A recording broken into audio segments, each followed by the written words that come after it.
La repousse paradoxale, c'est quoi?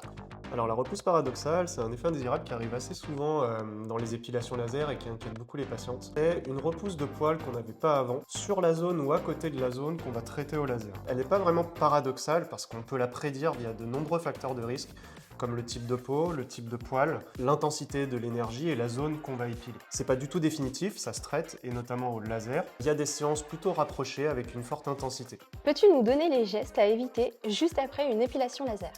Après une épilation laser, il y a trois choses principales à éviter. La première est bien sûr l'exposition solaire prolongée.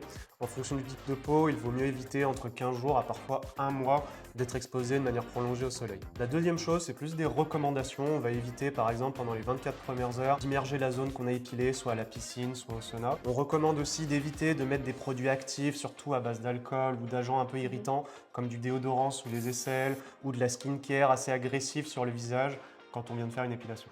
Est-ce que l'épilation laser de la zone intime est sans danger? Alors oui, elle est sans danger, on l'a fait depuis très longtemps et à ce jour, il n'y a aucun effet indésirable. Il faut savoir que le laser ne traverse que sur quelques millimètres, donc il n'atteint jamais les organes génitaux internes comme l'utérus et les ovaires. Deuxièmement, il faut savoir qu'une femme qui a été épilée intégralement n'a pas plus de risque d'infection urinaire ou gynécologique.